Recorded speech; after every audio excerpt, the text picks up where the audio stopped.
Hello friend, welcome to my channel. आज हम लोग थर्ड सेमेस्टर का इंटरनल एग्ज़ाम का क्वेश्चन पेपर लेकर मैं आई हूँ और इस पे मैं ये बताऊँगी कि किस तरह का क्वेश्चन आया हुआ है। इस तरह से आप देख सकते हो, ये आपके लिए बहुत हेल्पफुल रहेगा।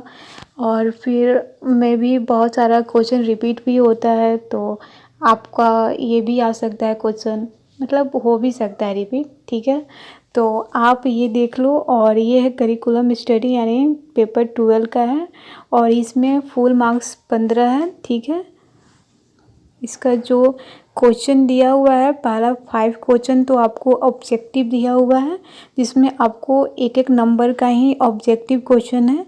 ओके, एंड फिर आपका सब्जेक्टिव क्वेश्चन है, जिसमें से आपको शॉर्ट आंसर टाइप क्वेश्चंस, यानी आपको दो दो क्वेश्चंस इसमें लिखना है। इसका भी दो रहेगा, बट इसमें एक ही क्वेश्चन लिखना होगा। लॉन्ग आंसर टाइप क्वेश्चन में आपको एक लिखना है, बाकी शॉर्ट में आपको दो लिखना है। जैसे शॉर्ट में आपका है पाठ्यक्रम या पाठ्य वस्तु में क्या अंतर है। दूसरा है कि प्रशिक्षु केंद्रित दृष्टिकोण का क्या अर्थ है, मूल्यांकन के प्रमुख उपकरण क्या है, जीवन पर्यंत अधिगम क्या है। ये आपका शॉर्ट में आ गया। आपको शॉर्ट में अगर आपको आंसर शीट पे अगर आपको आंसर इसमें लिखना है तो आपका मिनिमम आपका 3 पेज इनफ है। ठीक है, शॉर्ट में, क्योंकि आपका ये 2.5 नंबर का है। Okay, short note. And long आपका 5 पेज इनफ है। ठीक है, लॉन्ग में आपका हो गया पाठ्यक्रम निर्माण के सिद्धांत को लिखिए, पाठ्यक्रम के विभिन्न घटक का वर्णन करें। आप कहोगे तो मैं इसका नोट भी दे सकती हूँ, लेकिन कोई कमेंट ही नहीं करता है ना। अगर आपको कमेंट्स करोगे कि मुझे इसका आंसर भी चाहिए, तो मैं आपको आंसर भी इसका दूंगी। ओके, अगर आपको चाहिए तो आप मुझे कमेंट कर देना। ठीक है,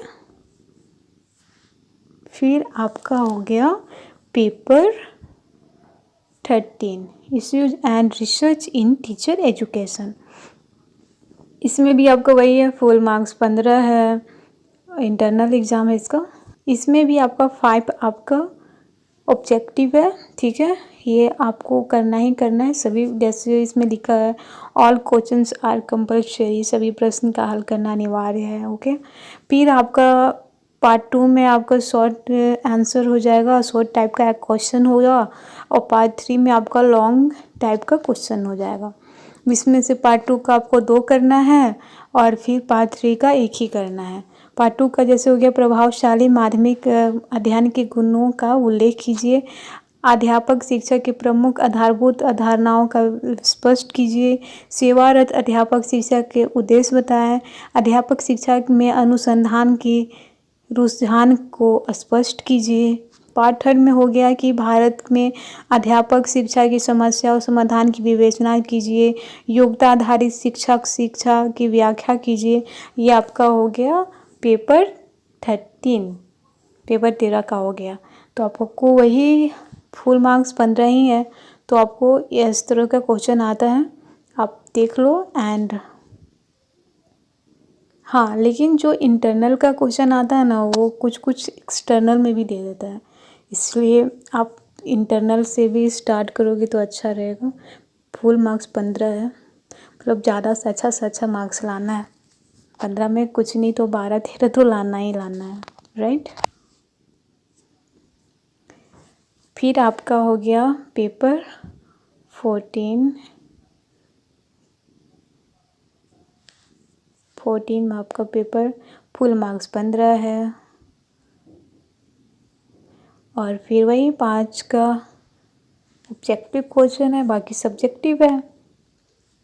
एंड एक एक नंबर का ऑब्जेक्टिव है। शॉर्ट आंसर हो गया, लॉन्ग आंसर हो गया। शॉर्ट में हो गया प्राथमिक स्तर का पर पाठ्यक्रम निर्माण के बारे में बताएं। और दूसरा हो गया बहु अनुशासन युक्त पहुंच से आप क्या समझते हैं, मल्टीमीडिया और उसकी लेन देन की विभिन्न तरीके के बारे में बताएं। सतत और व्यापक मूल्यांकन के प्रत्यय को स्पष्ट करें। इसमें से आपको 2 लिखना है। ठीक है, और लॉन्ग आंसर आपका हो गया, लॉन्ग आंसर आपका पहला हो गया प्रारंभिक और योगात्मक मूल्यांकन की व्याख्या कीजिए। दूसरा आपका हो गया प्राथमिक स्तर पर पाठ्यक्रम में वैचारिक और बहुलता के निर्धारकों का वर्णन करें। ये आपका 2 हो गया। इसमें से आपको एक लिखना है, ये 5 नंबर का है। इसमें आप 5 पेज इनफ है। 5 पेज में आप इसका आंसर दे सकते हो। ये 3 पेज में दे सकते हो, 4 भी दे सकते हो। ठीक है, इस तरह से आपका इंटरनल का कंप्लीट हुआ, क्योंकि तीन ही पेपर का एग्ज़ाम होगा। बाकी जो आपका 15 आपका एकेडमी राइटिंग था, जिसमें से आपको 2 का पर असाइनमेंट यानी सेशनल वर्क बनाना था। फिर आपका वही डिजिटेशन पार्ट 2 है, वो आपका हो गया 16 एंड 17 में आपका हो गया इंटर्नशिप इन टीचर एजुकेशन से है शायद, हाँ, जो 3 पार्ट में डाला हुआ है। पहला आपका केस स्टडी, फिर रिलेशन प्लान और प्रोफाइल। प्रोफाइल आपको अपने टीचर पे बनाना है, ठीक है, प्रोफेसर पे बनाना है। इस तरह से आपका 3rd सेमेस्टर कंप्लीट होता है। आई होप सो कि आपको आज का वीडियो अच्छा लगा हो। अगर लगा हो तो प्लीज़ चैनल को सब्सक्राइब कीजिएगा, लाइक कीजिएगा और शेयर करना बिल्कुल मत भूलिएगा। ठीक है, मिलते हैं नेक्स्ट वीडियो में। तब तक के लिए बाय बाय, टेक केयर।